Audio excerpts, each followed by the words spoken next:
অভিভাবক হিসাবে এখন রেখে গেছেন বর্তমান হুজুর পাক সৈয়দ ইয়াসুব আলী আল কাদেরী আল বাগদাদী মাদ্দাজিল্লাহুল আলী ওয়া দামাত বারকাতুহু নাকি। উনি এখন আমাদের অভিভাবক, আমাদের মুর্শিদ, আমাদের রাহবার। বড় হুজুর পাক উনি দুনিয়া ছেড়ে যাওয়ার পর আমাদের রাহবার হিসাবে, আমাদের পথপ্রদর্শক হিসাবে, আমাদের মুর্শিদ হিসাবে উনাকে রেখে গেছেন।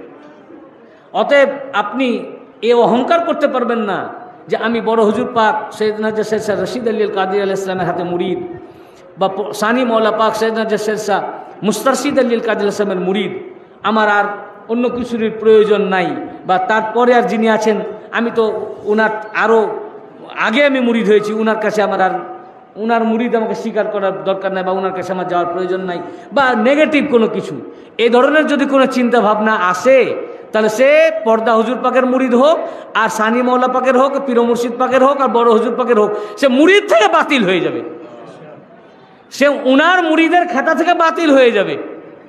আপনি যার হাতেই বায়াত হয়েছেন হন না কেন, বড় হুজুর পাকের হাতে হন, সানি মৌলা পাকের হাতে হন, পীর মুর্শিদ পাকের হাতে হন, যার হাতেই বায়াত হন, আপনাকে এখন আপনার মুর্শিদ হিসাবে বর্তমান যাকে রেখে গেছেন তাকে আপনাকে গ্রহণ করতে হবে।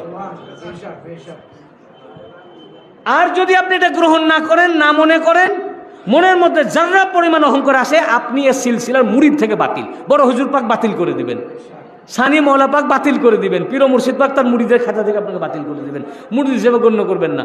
কারণ উনার এখন লাখতে জিগার, উনার ওসি, উনার নায়েব, উনার স্থলাভিষিক্ত বর্তমান হুজুর পাক সৈয়দনা শের শাহ ইয়াসুব আলী আল কাদেরী আল বাগদাদী। এবং বড় হুজুর পাক উনার সমস্ত মুরিদানকে বর্তমান হুজুর পাকের জিম্মাই দিয়ে গেছেন, উনার জিম্মেদারিতে। কাজেই উনার মুরিদানও যখন উনার কদম পাকে এসে পড়ে মুসিবতে, বড় হুজুর পাকের মুরিদ কি সানি মৌলা পাকের মুরিদ মুসিবতে পড়ে যখন বর্তমান হুজুর পাকের কাছে এসে পড়ে, তখন বর্তমান হুজুর পাক বড় হুজুর পাকের মুরিদানের জন্য বিচলিত হন এবং তাকে মাদাদ করেন। সানি মৌলা পাকের মুরিদের মুসিবতেও তিনি বিচলিত হন এবং তাকে মাদাদ করেন, এবং করছেন প্র্যাকটিক্যাল। আমি দেখতেছি সানি মৌলা পাকের মুরিদ, আমার আব্বা সানি মৌলা পাকের মুরিদ, উনার সামান্যতম যদি কিছু অসুবিধা হচ্ছে, ও হুজুর পাক ব্যস্ত হচ্ছেন এবং মাদাদ করছেন, সাহায্য করছেন, দয়া করছেন, রহম করছেন, ওনাকে সুস্থ করছেন। বুঝতে পারছেন না? আমার আব্বার শেষ অবস্থা হয়ে গেছিল, তাকে মৃত্যুর হাত থেকে ফিরিয়ে নিয়ে এসেছেন বর্তমান হুজুর পাক। তিনি কিভাবে হসপিটালে ভর্তি করতে হবে, কী করতে উনি করেছেন। তো আমার আব্বা তো উনার হাতে হাত দেন নাই, হাত দিয়েছেন সানি মৌলা পাকের হাতে। কিন্তু এখন উনার হাতে হাত না দিলেও আমার আব্বারও পীর হচ্ছেন এখন ইনি। বুঝতে পেরেছেন না? কাজে সকল মুরিদের দায়িত্ব, বড় হুজুর পাকের মুরিদের, পীর মুর্শিদ পাকের মুরিদের, সকল মুরিদের দায়িত্ব এখন ইনার উপরে। এখন উনি তাই বর্তমান হুজুর পাক সকল উনার মানে বড় হুজুর পাকের, সানি মৌলা পাকের সকল মুরিদের দায়িত্ব উনি নিয়েছেন ঠিকই। বর্তমান হুজুর পাক গদ্দিনসীন হওয়ার সাথে সাথে আজকের দিনে সাজ্জাদানসীন হয়েছিলেন, দায়িত্ব উনি নিয়েছেন ঠিকই। আমরা এমনই অধম, আমরা আমার দায়িত্বটা সোপর্দ করতে পারিনি উনার কাছে, তাই না? উনি আমাদের সবারই দায়িত্ব নিয়েছেন ঠিকই, কিন্তু আমরা এমন অধম যে আমরা তো ভাবি বড় হুজুর পাকের মুরিদ, কেউ সানি মৌলা পাকের মুরিদ, আমরা আমার দায়িত্বটাকে ওনার কদম পাকে সোপর্দ করতে পারিনি। এই জন্য যত মুসিবত আমাদের, এই জন্যই যত মুসিবত আমাদের। এখন এক বাক্যে বড় হুজুর পাক তার সকল মুরিদকে সঁপে দিয়ে গেছেন বর্তমান হুজুর পাকের হাতে। উনি আমাদের সবারই মুর্শিদ। বুঝতে পেরেছেন না? তো ঠিক রসুল পাকের জামানা থেকেই, গস পাকের যুগ থেকে যেভাবে এই দরবার পাকের সিলসিলা পাক যেভাবে চলছে, ওইভাবেই বড় হুজুর পাকের জামানায় চলেছে, বর্তমান হুজুর পাকের জামানাতেও চলছে। উনিও ঠিক ওই রকমভাবে মহরম পাক পালন করছেন, আমার বর্তমান হুজুর পাক। তো বড় হুজুর পাককে মহরম পাক দেখতাম উনি এইরকমভাবে পালন করতেন। তো এমনকি আমি নিজের চোখেই দেখেছি, আপনারা অনেকেই দেখেছেন, যে বড় হুজুর পাকের জামানায় আমাদের 4 নম্বর দরবার পাক থেকে একটা কাফেলা যেত মাতম পাকের জন্য, যেত না? 4 নম্বরটা একটা কাফেলা পাক আশুরা পাকের রাতে মাতম করার জন্য বার হতো। তা আমার বড় হুজুর পাক উনি যখন কাফেলা 4 নম্বরের চৌকাঠ থেকে বেরিয়ে যাচ্ছে, দরজা থেকে, বড় হুজুর পাক দেড়তলা জানলা খুলে দাঁড়িয়ে যেতেন। এবং ওই রাতে, গভীর রাতে যেত, তো হুজুর পাক জানলা দিয়ে দেখতেন এবং ততক্ষণ অবধি জানলায় দাঁড়িয়ে থাকতেন যতক্ষণ পর্যন্ত কাফেলাকে দেখা যেত। তা আজ যে এক শ্রেণীর মোল্লা বলছে যে মাতম পাক জায়েজ নাই, না জায়েজ হারাম, উনার মুরিদ, উনার ভক্ত অনুসারীরা দরবার পাক থেকে মাতম পাক করতে যেতেন। আর মাতম পাক করতে যেতেন তো বড় হুজুর পাক জানলা থেকে দাঁড়িয়ে দেখতেন, অর্থাৎ যেন মাতম করতে যাচ্ছে, মাতামে হুসাইন করতে যাচ্ছে আলাইহিস সালাম, তো বড় হুজুর পাক যেন তাদেরকে বিদায় দেওয়ার জন্য দাঁড়িয়েছেন। হ্যাঁ, এটাও আর একটা আদব শিক্ষা দিচ্ছেন আমাদেরকে। যখন মাতম পাকের যাবে, মজলিস যাবে বা মাতম পাকের কাজ করতে যারা যাবে তাদেরকে আদব করা, তাদের তাজিম করা, তাদেরকে ওইভাবে বিদায় দেওয়া, এটা আমার বড় হুজুর পাক শিখিয়েছেন। গ্রামে যখন কোনো, সে যে দলের হোক, যে মাযহাবের হোক, যে সিলসিলার হোক, কাদেরি হোক, চিস্তি হোক, নাকশবন্দি হোক, মুজাদ্দিদি, সোহরাওয়ার্দী, যে সিলসিলারই হোক না কেন, বা কোনো সিলসিলার সঙ্গে সংযুক্তই নই, হতে পারেনি, এখন এমন হতে পারে, কিন্তু আপনার গ্রামে মাতম পাক করতে এসেছে, তাদেরকে সম্মান করা, তাদেরকে খাওয়ানো, তাদেরকে শরবত পান করানো, বুঝতে পারছেন না? এগুলো একটা তাজিম, এগুলো আমরা আমার হুজুর পাকের কাছ থেকে আমরা শিখেছি। তা আমার বড় হুজুর পাক মহরম পাক ঠিক এইরকমভাবে পালন করতেন, আমাদেরকে শিক্ষা দিতেন, এভাবে দিয়েছেন, বুঝতে পেরেছেন না? তো এই কারণেই উনি মহরম পাকের মাসটাকে বেছে নিয়েছিলেন এবং মহরম পাকের মাসেই আমার বড় হুজুর পাক ইমাম হুসাইন আলাইহিস সালামের নামে নওহা পাক করতে করতে, মার্সিয়া ও মাতম করতে করতে 6ই মুহররম উনি ইমাম হুসাইন আলাইহিস সালামের সাথে মিশে গেছেন, ওখানে চলে গেছেন, বুঝতে পেরেছেন না? উনি নওহা পাক করতে করতে চলে গেছেন। এবং ওনার বেশাল পাকের ঘটনা আমি আগেও বলেছি, তবু আমি আর একবার বলি।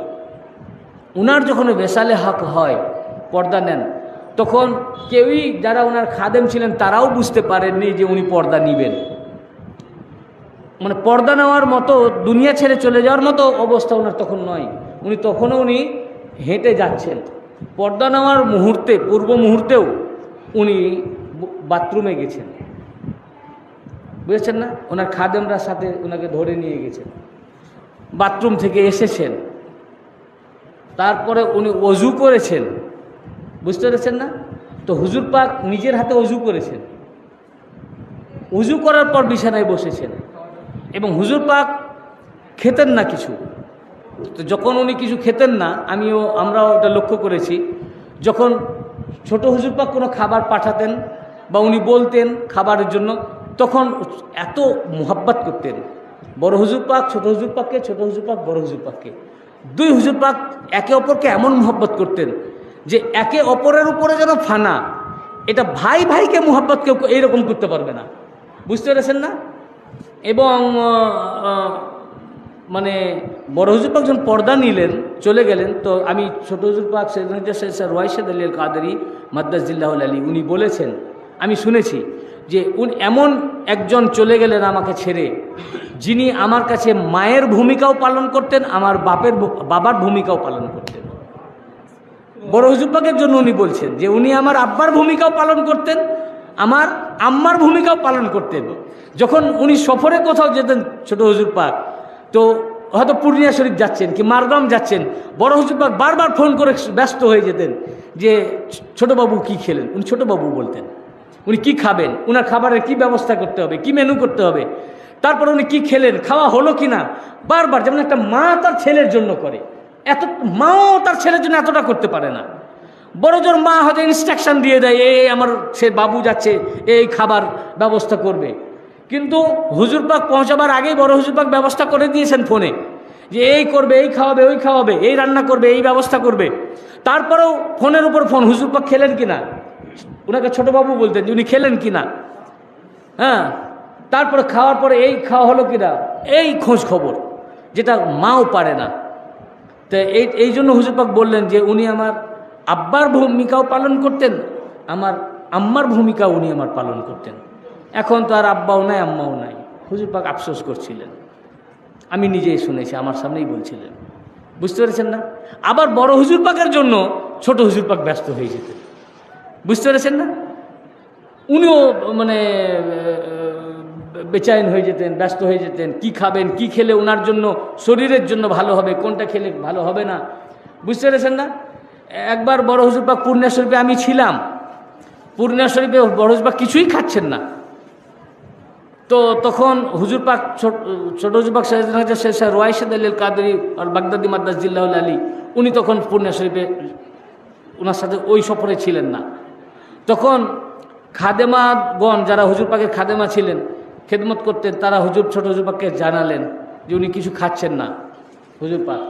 তখন ছোট হুজুর পাক বললেন ওনার জন্য স্যুপ করে দাও।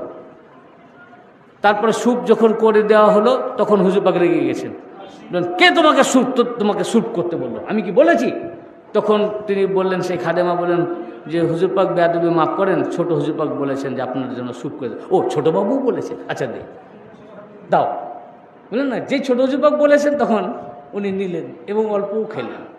উনার নাম পাক শুনলে উনি খেতেন বা ওটা করতেন, এত মুহাব্বত। তো বেশাল ফাঁকের ঠিক পূর্ব মুহূর্তে ছোট হুজুর পাক ওনার জন্য স্যুপ দিয়ে পাঠালেন খাদেমার মাধ্যমে, এবং যেহেতু হুজুর পাক পাঠিয়েছেন ওই স্যুপটাই খেয়েছিলেন। ওটাই হচ্ছে হুজুর পাকের পৃথিবীর শেষ খাবার খাওয়া, বুঝছেন না? বেশাল ফাঁকের পূর্ব মুহূর্তে, এবং বসেই খেয়েছেন। সুস্থ তো, যে বললাম উনি বাথরুম থেকে আসলেন, অজু ফরমালেন, এবং উনি হেঁটে গেলেন, গিয়ে অজু করলেন, অজু করে বসলেন, তারপরে ছোট হুজুর পাক স্যুপ পাঠালেন, যেহেতু উনি পাঠিয়েছেন সেই স্যুপ উনি খেলেন, কি উনার মোহব্বত ছিল। তারপরে হুজুর পাক খেয়ে এবার উনি শুয়ে পড়লেন।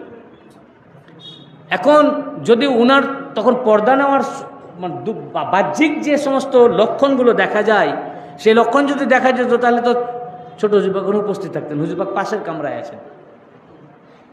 উনি যখন শুয়ে পড়লেন, উনার শোয়ার ওই ভঙ্গি দেখে খাদেমদের মনে হলো যে হুজুর পাককে একটু অস্বাভাবিক মনে হলো।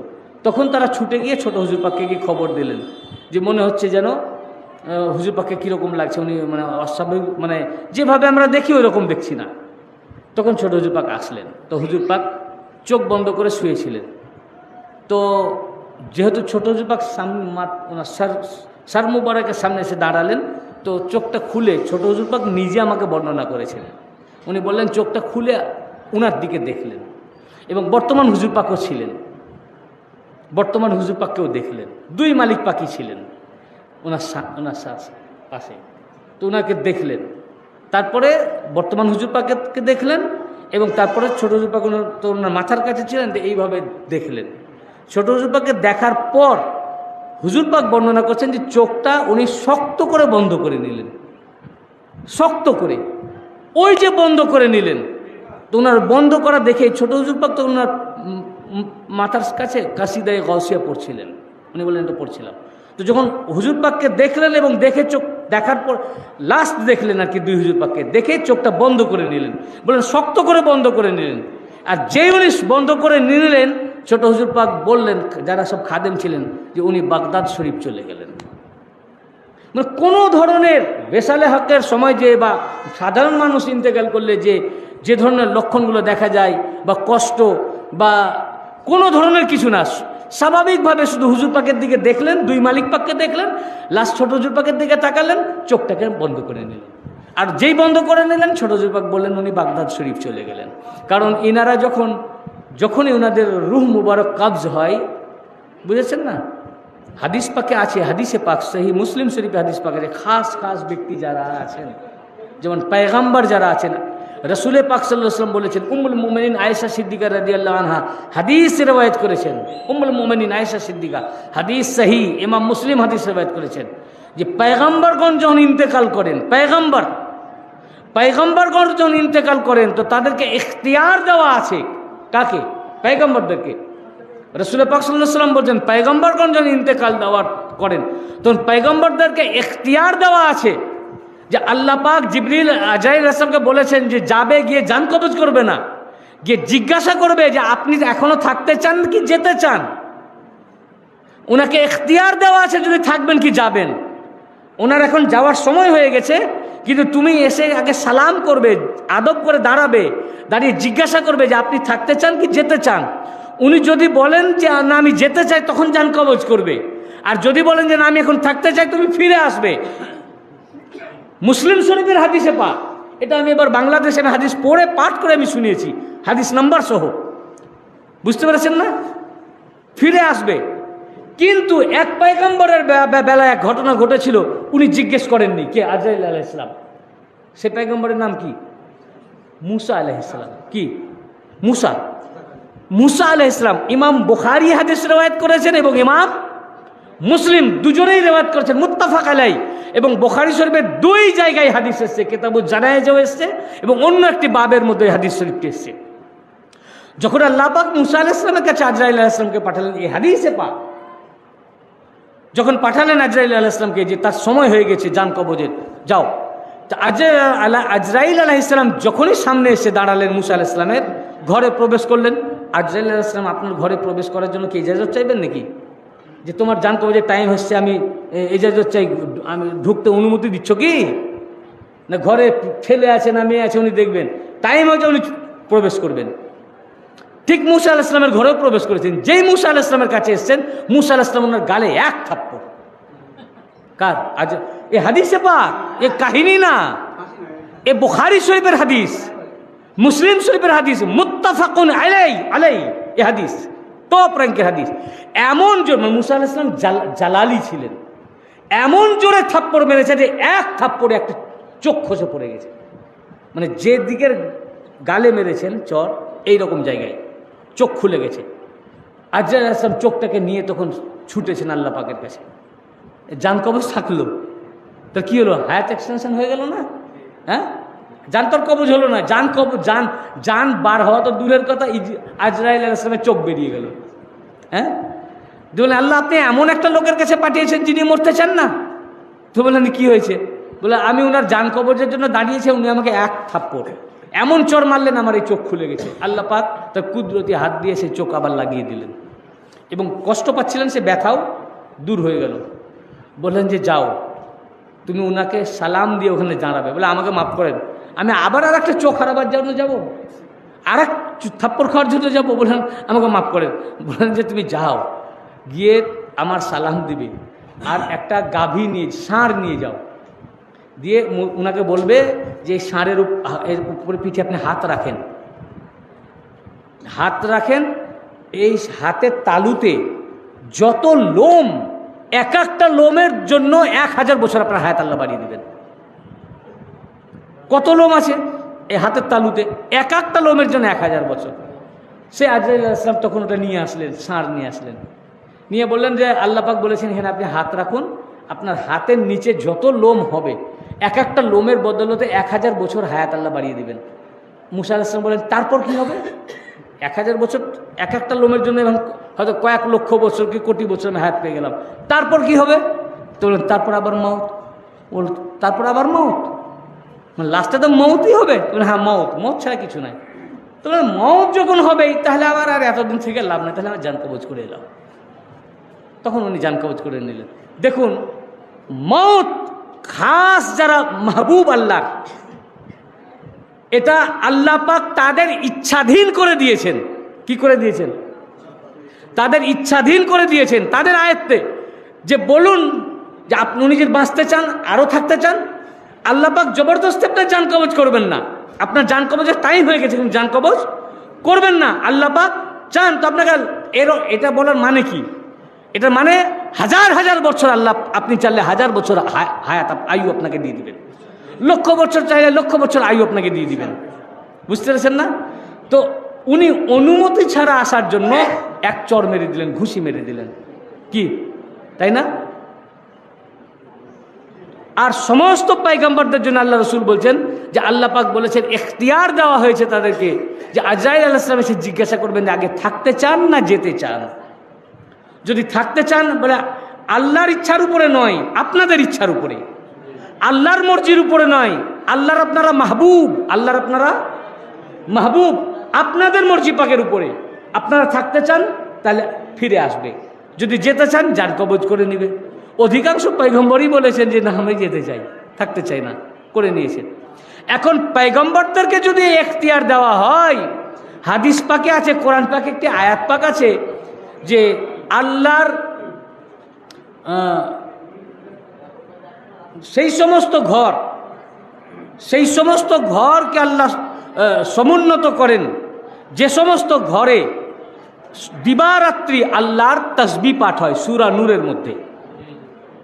এই আয়াত পাক যখন অবতীর্ণ হলো তো ইমাম সালাবি তার তাফসিরে সালাবিতে, ইমাম আলুসি তাফসিরে রুহুল মাআনিতে, আল্লামা সুয়ুতি তাফসিরে দুররে মানসুরে, এই মুফাসসিরে কেরামের এক জামাতে হাদিস রেওয়ায়েত,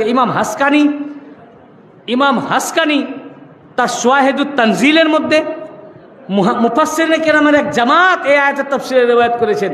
এই আয়াত পাক যখন অবতীর্ণ হলো, সাহাবায়ে কেরামদের ভিতর থেকে একজন জিজ্ঞাসা করলেন, ইয়া রাসূলুল্লাহ, ওইটা কোন ঘর যে ঘরকে আল্লাহ পাক সমুন্নত করার নির্দেশ দিয়েছেন?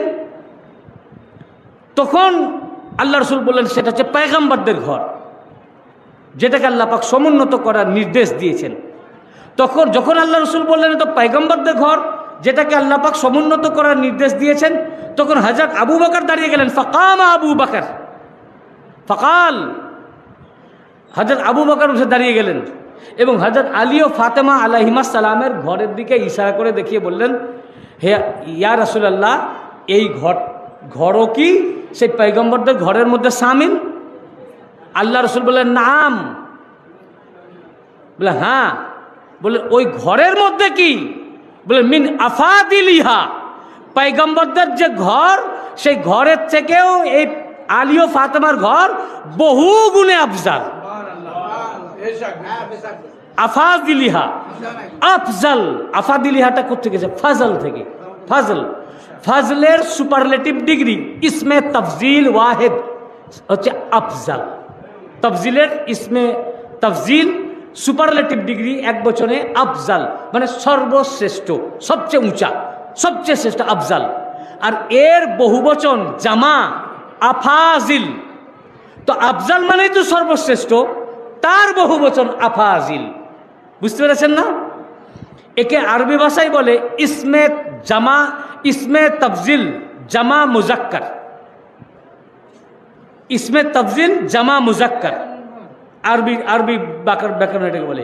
তো আফজাল মানে সুপারলেটিভ ডিগ্রি, সবচেয়ে উঁচা, তার আবার বহুবচন, সর্বশ্রেষ্ঠের বহুবচন, মানে বহু গুণে অনেক অনেক সর্বশ্রেষ্ঠ। বুঝলেন না? মানে পয়গম্বরদের ঘরের মতো পঞ্জাতন পাকের ঘর, আলী ও ফাতেমার ঘর, আহলে বাইত পাকের ঘরকে পয়গম্বরদের ঘরের সমতুল বলা যাবে না, পয়গম্বরদের সমান বলা যাবে না। আল্লাহ রসুল বলছেন, সমান কি বলতেছো? পয়গম্বরদের ঘরের চাইতে বহু গুণে আফজাল হচ্ছে আলী ও ফাতেমার ঘর। তো পয়গম্বরদের ঘর যে ইট দিয়ে তৈরি, আলী ও ফাতেমা আলাইহিস সালামের ঘর ওই ইট দিয়েই তো তৈরি, না অন্য ইট? ওই একই পাথর, একই ইট। আফজাল কি কারণে? ঘরের মালিক বাস করার কারণে। আলী ও ফাতেমা ওই ঘরে বাস করার জন্য ঘর এত আফজাল হয়, তো আলী ও ফাতেমা আলাইহিস সালামের মর্যাদা কি? তো এই ঘরকে বলেছেন পয়গম্বরের ঘরের চেয়ে আফজাল। কার ঘর? আলী ও ফাতেমার ঘর আলাইহিস সালাম পয়গম্বরদের ঘরের চেয়ে বহুগুণে আফজাল। আর আপনাদের পীর ও মুর্শিদ বড় হুজুর পাক সৈয়দনা জাসেদ রশিদ আলী আল কাদেরী, এই মেদিনীপুর দরবার, এই ঘর কোন ঘর? আলী ও ফাতেমার ঘর। কোন ঘর থেকে এসছেন এটা? এই ঘরটা কোন ঘর থেকে? আলী ও ফাতেমা থেকে। এই ঘর এসছেন বাগদাদ থেকে, এই ঘর এসছেন, আর বাগদাদ শরীফ এসছেন আলী ও ফাতেমা থেকে। এই আলী ও ফাতেমার ঘর থেকে এই ঘর, আলী ও ফাতেমার ঘর থেকেই মেদিনীপুর দরবার, আলী ও ফাতেমার ঘর থেকে বাগদাদ শরীফ, আলী ও ফাতেমার ঘর থেকে কারবালা শরীফ, আলী ও ফাতেমার ঘর থেকে বাগদাদ শরীফ, আলী ও ফাতেমার ঘর থেকে মঙ্গলকোট শরীফ, মেদিনীপুর শরীফ, পূর্ণিয়া শরীফ। এই ঘর আলী ও ফাতেমার ঘর। এই ঘরটা কোন ঘর? তো আলী ফাতেমার ঘরে যে যে আছেন, আলী ও ফাতেমার ঘর সমস্ত পয়গম্বরের ঘর অপেক্ষা বহুগুণে আফজাল। তো এই ঘরে যারা যারা আছেন তারাও পয়গম্বর অপেক্ষা বহুগুণে, পয়গম্বর নন কিন্তু পয়গম্বর অপেক্ষা বহুগুণে আফজাল। এই ঘর থেকে কারা এসছেন? এই ঘরে কে কে আছেন? এই আলী ও ফাতেমার ঘরে আছেন আলী, আছেন ফাতেমা, আছেন হাসান, আছেন হুসাইন। এই ঘর থেকে কে কে এসেছেন? এসেছেন জাইনুল আবেদিন আল ইসলাম, ইমাম বাকির আল ইসলাম, ইমাম জাফর সাদিক আল ইসলাম, ইমাম মুসা কাজিম আল ইসলাম, ইমাম তাকি আলাহ ইসলাম, ইমাম নাকি আল ইসলাম, ইমাম হাসান আল আসকারি আল ইসলাম। এই ঘর থেকে আবার এই ঘর থেকে এসছেন ইমাম হাসানে মুসান্না আলাইহিস সালাম, হযরত ইমাম আব্দুল্লাহ আল মাহাজ আলাইহিস সালাম। এই ঘর থেকে এসছেন আবু সালে মুসা জঙ্গি দোস্ত আলাইহিস সালাম। এই ঘর থেকে এসছেন পিরানে পীর মিরানে মীর দস্তগীর হোসেন জবির গৌসুল আজম শেখ মহিউদ্দিন আব্দুল কাদের জিলানী আলাইহিস সালাম। আলী ও ফাতেমার ঘর থেকে এসছেন সৈয়দনা আব্দুর রাজ্জাক আলাইহিস সালাম। এই ঘর থেকে এসছেন সৈয়দনা আব্দুল্লাহ আল জিলানী আলাইহিস সালাম। এই ঘরে পয়দা হয়েছেন, আলী ও ফাতেমার ঘরে পয়দা হয়েছেন সৈয়দনা শেরশাহ জাকির আলী আল কাদির আলাইহিস সালাম। এই ঘরে এসেছেন আলী ও ফাতেমার ঘরে এসেছেন সৈয়দনা শেরশাহ রওশন আলী আল কাদির আলাইহিস সালাম। এই ঘরে এসেছেন সৈয়দনা শেরশাহ তোফাইল আলী আল কাদির আলাইহিস সালাম। এই ঘরে এসেছেন সৈয়দনা শেরশাহ মেহর আলী আল কাদির আলাইহিস সালাম। এই ঘরে এসেছেন সৈয়দনা শেরশাহ মুর্শিদ আলী আল কাদির আলাইহিস সালাম। এই ঘরে এসেছেন সৈয়দনা শেরশাহ ইরশাদ আলী আল কাদির আলাইহিস সালাম। এই ঘরে এসেছেন সৈয়দনা শেরশাহ মুস্তারশিদ আলী আল কাদির আলাইহিস সালাম। এই ঘরে এসেছেন সৈয়দনা শেরশাহ বড় হুজুর পাক সৈয়দনা শেরশাহ রশিদ আলী আল কাদির আলাইহিস সালাম এবং সৈয়দনা শেরশাহ রওয়াইশাদ আলী আল কাদির আলাইহিস সালাম। এই আলী ও ফাতেমার ঘরে এসেছেন সৈয়দনা শেরশাহ সাজ্জাদা নসীর হুজুর পাক সৈয়দনা শেরশাহ ইয়াসুব আলী আল কাদরি মাদ্দাজিলুল আলী ওয়া দামাত বারকাতুহু। এরা সব আলী ও ফাতেমার ঘরের লোক, আলী ও ফাতেমার ঘরের লোক। তো আলী ও ফাতেমার ঘর যদি পয়গম্বরের ঘর অপেক্ষা আফজাল হয়, তো আলী ও ফাতেমার ঘরের ভিতর থেকে যারা এসেছেন, এই ঘরে যারা বাস করতেছেন, এই ঘরে যারা পয়দা হয়েছেন, আলী ও ফাতেমা থেকে বর্তমান সাজ্জাদা নসীর হুজুর পাক তাক, ইনাদের মর্যাদা কোন জায়গায়? যদি ইনাদের ঘর পয়গম্বরের ঘর থেকে আফজাল হয়, এই ঘরে যিনি এসেছেন আলী ও ফাতেমা থেকে শুরু করে বর্তমান সাজ্জাদা নসীর হুজুর পাক পর্যন্ত এ পুরা খানদান পয়গম্বর অপেক্ষা আফজাল। पैगंबर अपेक्षा ये कुरान, ये वलीउल्लाह का बात नहीं, ये कुरान। ये की বলুন, এটা কি? এ কোরআন থেকে দলিল দিচ্ছি। পয়গম্বর অপেক্ষা ইনারা বহু গুণে, এই জন্য আল্লাহ রসুল বহুবার বিভিন্নভাবে দেখিয়ে দিয়েছেন, মান কুনতু মাওলাহু ফালিজুন মাওলাহু, আমি যার মাওলা, আমি ফের পয়গম্বরদেরও মাওলা, আলীও পয়গম্বরদের মাওলা। আল হাসান ওয়াল হুসাইন সাইয়্যিদা শাবাবি আহলিল জান্নাহ, তিরমিজি শরীফের দ্বিতীয় খণ্ড 218 পৃষ্ঠা। হাসান আর হুসাইন জান্নাতের সমস্ত পুরুষদের সর্দার। তো জান্নাতে কারা যাবেন? সব ওলিয়াল্লাহ জান্নাত যাবেন, সমস্ত সাহাবায়ে মুহাক্কিকিন জান্নাত যাবেন। মুহাক্কিক সাহাবী যারা জান্নাতে, সমস্ত পয়গম্বর জান্নাতে যাবেন। কোন পয়গম্বর জান্নাতে সরদারি করবেন না। জান্নাতে সমস্ত নবীদেরও সর্দার হাসান আর হুসাইন। আল্লাহ রসুল বলেছেন ফাতিমা তো সাইয়্যিদাতুন নিসাই আহলিল জান্নাহ, সহিহ বুখারী প্রথম খণ্ডের 532 পৃষ্ঠা, দারুল উলুম দেওবন্দ প্রিন্ট। ফাতেমাতুজ জাহরা আলাইহিস সালাম জান্নাতের সমস্ত মহিলাদের সরদারিনী। তো ফাতেমা আলাইহিস সালাম জান্নাতের সরদারিনী, হাসান হুসেন সরদার। তো এই আলী ও ফাতেমার ঘর, এটা কার ঘর? কোন ঘর? সরদারদের ঘর। কাদের ঘর? সরদারদের ঘর, মৌলাদের ঘর, মালিকদের ঘর, প্রভুদের ঘর। এই ঘর থেকে যারা জন্ম নেবেন সব সরদার জন্ম নেবেন। এই জন্য বর্তমান হুজুর পাকের আরেকটি নাম পাক হচ্ছে ইয়াসুব। এর মানে হচ্ছে সরদার, এটার মানে হচ্ছে সরদার। মৌলা আলী আলাইহিস সালামেরও নাম পাক ইয়াসুব, সরদার। ইনারা সরদারি করবেন, ইনারা সরদারি। তো আলী ও ফাতেমার ঘরটা আছে, ফাতেমা আলাইহিস সালাম সরদারিনী, হাসান হুসেন সরদার, মৌলা আলী মৌলা, ইনারা সরদার, রসুল পাকও সরদার, নবীদের সরদার। তো এই ঘরটা কি? সরদারদের ঘর। এই ঘর থেকে কিয়ামত অবধি যারা আসছেন, সাজ্জাদা নসীন যারা আসছেন, এনারা কি? আলী ও ফাতেমার ঘর থেকে যারা বার হচ্ছেন, এনারা সব সরদার। আর ইনারা হচ্ছেন সমস্ত পয়গম্বরদের অপেক্ষা। এই ঘর পয়গম্বরের ঘরের চেয়ে আফজাল, স্বাভাবিক কথা। এই ঘর পয়গম্বরের ঘরের চেয়ে আফজাল। তো ঘরের লোক বলুন, এই ঘরের লোক ওই ঘরের লোকের অপেক্ষা আফজাল কি? এই ঘর অপেক্ষা আফজাল। তার মানে কি? এই ঘরওয়ালা অপেক্ষা আফজাল, ঘরের ভিতরের লোক। এই ঘরের ভিতর থেকে যারা আসছেন ইনারা পয়গম্বর অপেক্ষা আফজাল। তো হাদিসে পাক পয়গম্বরদেরকে যদি ইখতিয়ার দেওয়া হয় যে পয়গম্বরের কাছে আজরাইল আলাইহিস সালাম আসবেন, আজরাইল আলাইহিস সালামকে বলা আছে যে তুমি, উনাদেরকে ইখতিয়ার দেওয়া আছে তুমি জান কবজ করবে না, গিয়ে আদবের সাথে দাঁড়াবে, সালাম করে দাঁড়াবে এবং জিজ্ঞাসা করবে উনি থাকতে চান না যেতে চান। উনাকে ইখতিয়ার দেওয়া আছে, যদি থাকতে চান চলে আসবে, যেতে চান জান কবজ করবে। তো পয়গম্বরকে যদি ইখতিয়ার দেওয়া হয় যে উনার ইচ্ছার উপরে জান কবজ, থাকতে চান না যেতে চান, থাকতে চান না যেতে চান। তো তাদের সরদার যারা, তাদের চেয়ে আফজাল যারা, পয়গম্বর জান্নাতের সরদারি করবেন না, যা যে খানদানকে কিয়ামতের ময়দানে এবং জান্নাতে গিয়ে সরদারি করবেন, এই সরদারদের জন্য তাহলে কি হবে?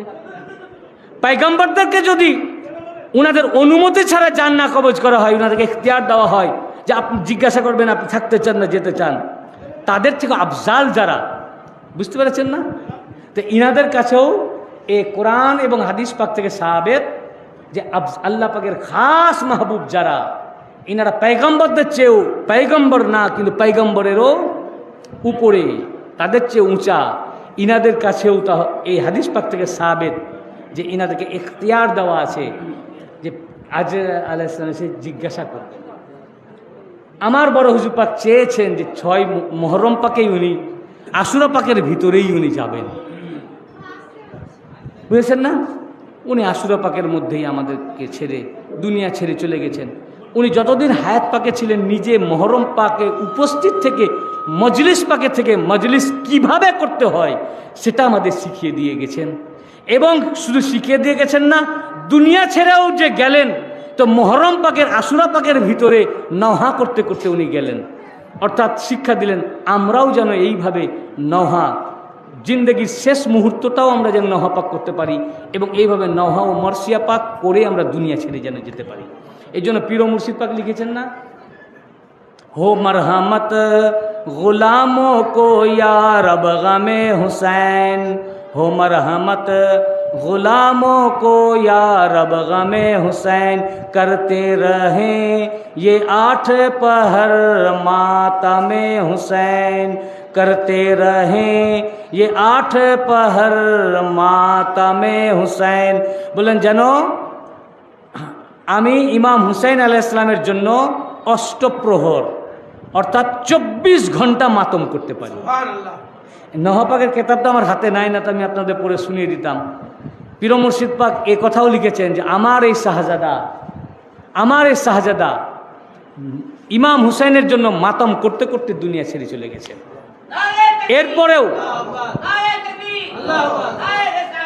এরপর পীর মুর্শিদ পাক লিখছেন আমার শাহজাদা আজমাল বলে লিখেন, এই আজমাল আমি দেখতে পাচ্ছি এখনো আমার আজমাল কবরের, তার কবর শরীফের মধ্যে লাহাদ শব্দ ব্যবহার করেছেন, লাহাদ শরীফের মধ্যে এখনো ইমাম হুসেনের নামে মাতম করতেছে।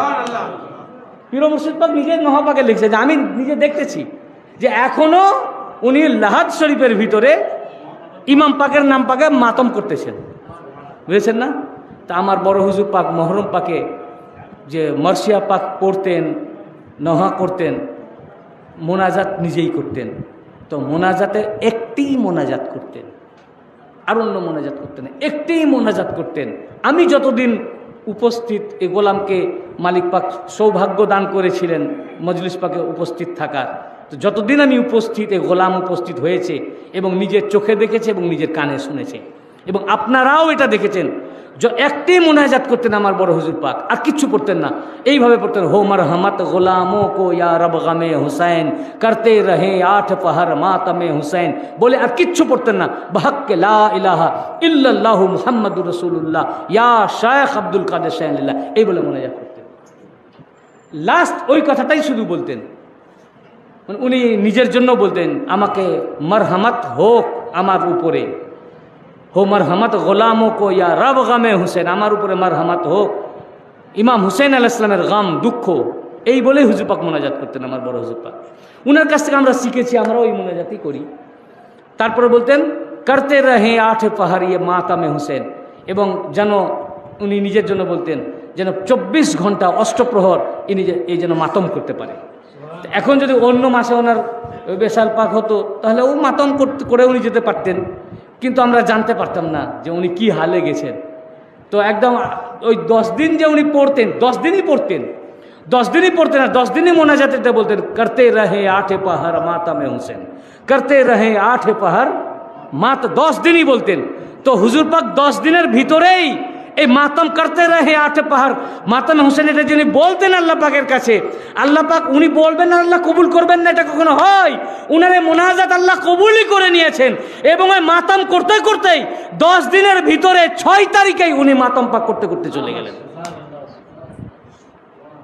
মাতম পাক করতে করতে চলে গেলেন, মার্সিয়া নাওহা করতে করতে চলে গেলেন। দেখিয়ে দিলেন মুরিদানদেরকে যে আমি যে জিন্দগি ভোর যে মোনাজাত আমি করেছি, জিন্দগি ভোর 10 দিন যে আমি মোনাজাত করেছি, সেটা আমি প্র্যাকটিক্যাল করে তোমাদের দেখিয়ে দিয়ে গেলাম, সেটা আমার সার্থক করে দেখিয়ে দিয়ে গেলাম। আমার হুজুর পাক, এই জন্য আমার হুজুর পাকের এই 6ই মুহররম আমাদের জন্য খুব শোকেরই দিনই বলা যায়। ওনাদের বেশালটা আনন্দ, কেন আল্লাহর সাথে মিলন হয়ে গেছে, মিলন হয়ে গেছে, বুঝেছেন না, মিশে গেছেন, এই জন্য ওটা খুশি বেশাল। উর্স, উর্স মানে কি? বিয়ে, বিয়েকে বলে, বুঝেছেন না, উর্স বলে, বা বিয়ের খানা তাকেও উর্স বলে, বিবাহকে উর্স বলে, এই জন্য এটাকে উর্স বলা হয়, আনন্দ। বেশাল, বেশাল মানে মহামিলন। কার সাথে মিলন হচ্ছে? আল্লাহর সাথে। এটা ওনাদের জন্য খুব আনন্দ, এই জন্য উর্সটা খুব আনন্দ। কিন্তু মহরম পাকের 6 তারিখটা আমাদেরকে খুব দুঃখই লাগে, কষ্টই লাগে, বুঝতে পেরেছেন না? দেখুন, ওই জন্য দেখুন আমাদের কারো বেশালে হকে সাধারণত মাতম পাক হয় না, কেউ পর্দা নিলে মাতম পাক হয় না। কিন্তু বড় হুজুর পাক যে পর্দা নিলেন, বেশাল করলেন, ওই দিন কিন্তু সমস্ত মুরিদানরা কি মাতম পাক করেছিলেন, বুঝছেন না? হুজুর পাকও মাতম পাক করতে করতে গেলেন, আর আমরাও হুজুর পাকের সাথে আমাদের কাফেলা মাতম পাক করতে করতে আসলাম। এবং হুজুর পাক যে তার লাহাদ শরীফে রওজা পাকের মধ্যে উনি প্রবেশ করলেন, আমরা আমাদের মাতম পাকের অবস্থায়, মানে হুজুর পাক যেটা চাইতেন করতে রহে 8 পাহাড়, তো তার গোলামদের মাতমের দ্বারাই তাদেরকে দিয়ে আবার মাতম করিয়েও নিলেন, গোলামকে দিয়ে, গোলামদেরকে দিয়ে মাতম করিয়েও নিলেন। এরপরেও আলেমদের কিন্তু চোখ খুলে না। জামানার রস, জামানার মালিক, আহলে বাইতে রাসূল, তিনি কিভাবে মুহররম পাক পালন করেছেন, কিভাবে কাফেলা যখন কলুটোলার দিকে যেত উনি দরজায় দাঁড়িয়ে থাকতেন, অর্থাৎ মাতম পাককে সাপোর্ট করছেন। এটা হ্যাঁ, আমরা কাউকে মাতম করার জন্য বলি না, আমাদের দরবার পাক কখনো মাতম কাউকে করতে বলেন না, আমার হুজুর পাক কখনো কাউকে বলেন না যে তুমি মাতম করো, আমরাও কোনোদিন ব্যক্তিগতভাবে কাউকে বলি না মাতম করো। কারণ কি? মাতম মানে হলো কান্না, মাতম মানে কি? কান্না, রোনাজারি, মার্সিয়া, বুঝেছেন না, আহাজারি, গাম, দুঃখ, শোক, মাতমের এগুলো সব মানে। তো এখন আপনার যদি ভালোবাসা না থাকে তো আপনার কান্না কি করে হবে? কাঁদেন বললে কি কাঁদা হয়? আপনাকে যদি আপনি কাঁদেন, আমার দাদা মারা গেছে, আমার দাদি মারা গেছে, আমি যদি আমার দাদা মারা গেছে আপনি কাঁদবেন না মানে কাঁদেন, তো লোকে আমাকে পাগল বলবে না? আমার দাদা মারা গেছে তো আপনার কান্না কি করে হবে? কান্না আমার হবে, আমার ভাইদের হবে, আমার বোনদের হবে, যিনি মারা গেছেন তার ছেলেদের হবে, অন্য লোক তো কাঁদবে না। তার মানে কাদের হবে? বন্ধুর হবে, বান্ধবের, চাকর বাকরের হবে, মানে যাদের সাথে ভালোবাসা রয়েছে, মুহাব্বত রয়েছে। ঠিক ইমাম পাকের জন্য মাতম কে করবে? যাদের ইমাম পাকের প্রতি মুহাব্বত রয়েছে, উনার বন্ধু, উনার বান্ধব, উনার আত্মীয় স্বজন, উনার আহলে বাইত, উনার ঘরানা, উনার চাকর বাকর, উনার দাস দাসী, আমরা চাকর না? তো যারা যারা নিজেকে উনাদের চাকর মনে করে, আমরা চাকর হওয়ারও আমাদের যোগ্যতা নাই, তারপরে যদি মৌলা আমাদেরকে চাকর কবুল করে নেন, গোলামি কবুল করেন, বুঝেছেন না? তা আমাদের যারা চাকর, যারা গোলাম, তাদের ভালোবাসা আছে, অটোমেটিক বাধা দিলে ও কাঁদবে। আর যার ভালোবাসা নাই, ওকে কাঁদতে বললে তো ও যদি ভয়ে কাঁদে, এখানে সবাই মান্যওয়ালা, ও দেখছে আমি না করলে তো আমার উপর প্রেশার ক্রিয়েট করবে, তো ওটা বাধ্য হয়ে করলে ওটা তো মেকি হবে, চোখ দিয়ে তো পানি আসবে না, ওটা নাটক হবে। আর নাটক তো আল্লাহর দরবারে গ্রহণযোগ্য হবে না, বরং ওর জন্য আরো উল্টা শাস্তি পাবে, বুঝতে পেরেছেন না? এই জন্য আমরা পার্সোনালি কাউকে কাঁদতে বলি না, কিন্তু কান্নাটা জায়েজ, মাতম জায়েজ, শুধু জায়েজ নয় উত্তম, শুধু উত্তম নয়, আল্লাহ পাক কোরআনে যে আয়াত পাক নাজিল করেছেন সেই আয়াত মোতাবেক মাতম পাক করা ফারজ বটে। তাকওয়া অনুযায়ী যার যেমন তাকওয়া, সেই তাকওয়ার ভিত্তিতে মাতম ফারজ আছে। কারো জন্য মাতম ফারজ আছে, কারো জন্য মাতম সুন্নাত আছে, কারো জন্য মাতম মুস্তাহাব আছে, আবার কারো জন্য মাতম নাজায়েজ আছে। যারা দুশ্মনে আহলে বাইত তার জন্য তো জায়েজ নাই, দুশ্মনে আহলে বাইতের জন্য তো মাতম জায়েজ নাই। ও মাতম করলে তো ওটা তো নাটক হবে, ও তো দুশ্মন, বুঝেছেন না? আর মাতম আল্লাহ রসুল করেছেন, এই জন্য মাতম করা আমাদের সবারই জন্য সুন্নাত। আর এই মাতমকারীদের মধ্যে এমন এমন কিছু আছেন যাদের স্টেজ, যাদের জন্য মাতম ফারজ আছে, বুঝতে পেরেছেন না? তো আমার হুজুর পাক ইনি আহলে বায়াত পাক, বড় হুজুর পাক আজজান উরুস পাক, উনি আহলে বায়াত, উনি আল্লাহর ওয়ালি, জামানার গস। উনাকে দেখলেই বোঝা যায় যে ওলি আল্লাহ কাকে বলে। বর্তমান হুজুর পাককেও দেখলে, আজকে আমাকে এক ব্যক্তি বললেন, উনি প্রথম এসেছেন, তিনি প্রথম এসেছেন, উনি হুজুর পাকের জিয়ারত পাক করেই বলছে যে ওনাকে দেখেই আমার মানে দিমাগ খুলে গেল, মানে মনে হলো যে আল্লাহর ওলি যদি হন তো ইনারাই আছেন। আপনার যে এলাকায় আমাদের মুরিদ নাই দরবার পাকের, ওই কি জায়গাটা, 6 জন মারগ্রামে আসলো, বহরমপুরের কাছে দমকলের ওখানেই, আমি নামটা মনে পড়লে পরে বলছি, জলঙ্গি। তারা কিন্তু এই দরবার জানতো না, এই লাইনের লোক না। ইউটিউবে তারা ওয়াজ শুনেন, তারা জানতে পারে। যাই হোক, সেটা অনেক বড় ঘটনা। তারপরে আমারও নাম্বার তো জানতো না, কীভাবে নাম্বার কালেক্ট করে দরবার পাকের সন্ধান পায়। তারপরে মারগ্রাম খানকা শরীফে গতই শবে মেরাজে সেই 6 জন এসেছিলেন। তারা এসে উনি শুনেছেন হুজুর পাকের ব্যাপার, কিন্তু তো দেখেন নাই।